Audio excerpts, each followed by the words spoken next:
Bismillahirrahmanirrahim. Assalamualaikum warahmatullahi wabarakatuh. Selamat pagi anak-anakku sekalian. Bagaimana kabar kalian hari ini? Berjumpa lagi dengan saya Muhammad Lutfi. Insyaallah hari ini kita akan belajar tentang materi akidah akhlak dengan tema iman kepada kitab-kitab Allah. Pengertian iman kepada kitab-kitab Allah adalah mempercayai dan meyakini sepenuh hati bahwa Allah Subhanahu wa taala telah menurunkan kitab-kitabnya kepada para nabi atau rasul yang berisi wahyu Allah Subhanahu wa taala untuk disampaikan kepada seluruh umat manusia. Pengertian kitab, kitab yaitu kumpulan wahyu Allah yang disampaikan kepada para rasul untuk diajarkan kepada manusia sebagai petunjuk dan pedoman hidup. Pengertian suhuf, suhuf yaitu wahyu Allah yang disampaikan kepada rasul tetapi masih berupa lembaran-lembaran yang terpisah. Ada persamaan dan perbedaan antara kitab dan suhuf. Persamaan, kitab dan suhuf sama-sama wahyu dari Allah. Perbedaannya, isi kitab lebih lengkap daripada isi suhuf. Kitab dibukukan sedangkan suhuf tidak dibukukan. Allah Subhanahu wa taala menyatakan bahwa orang yang mukmin harus meyakini adanya kitab-kitab suci yang turun sebelum Al-Qur'an, seperti disebutkan dalam firman Allah Subhanahu wa taala, A'udzu billahi minasy syaithanir rajim. Ya ayyuhalladzina amanu aminu billahi wa rasulihi والكتاب الذي نزل على رسوله والكتاب الذي أنزل من قبل ومن يكفر بالله وملائكته وكتبه ورسله واليوم الآخر فقد ضل ضلالا بعيدا. Artinya, wahai orang-orang yang beriman, tetaplah beriman kepada Allah dan Rasul-Nya dan kepada kitab yang Allah turunkan kepada Rasul-Nya, serta kitab yang Allah turunkan sebelumnya.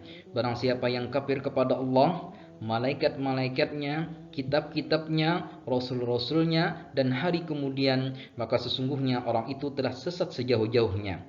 Selain menurunkan kitab suci, Allah juga menurunkan suhuf, yang berupa lembaran-lembaran yang telah diturunkan kepada para nabi seperti Nabi Ibrahim alaihissalam dan Nabi Musa alaihissalam.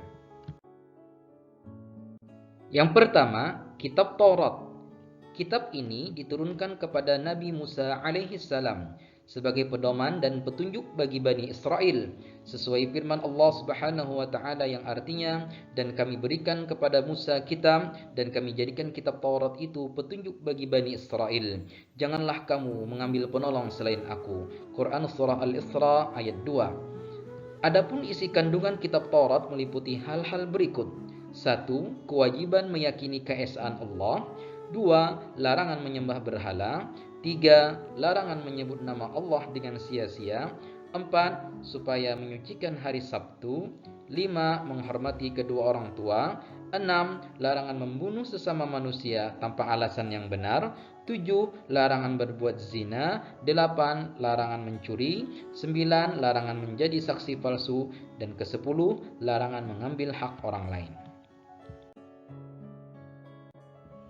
Yang kedua, kitab Zabur.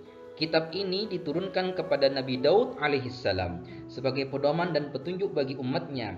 Kitab Zabur, atau yang biasa disebut dengan Mazmur, berisi kumpulan nyanyian dan pujian kepada Allah Subhanahu wa taala atas segala nikmat yang telah dikaruniakannya. Selain itu, berisi zikir, doa, nasihat, dan kata-kata hikmah.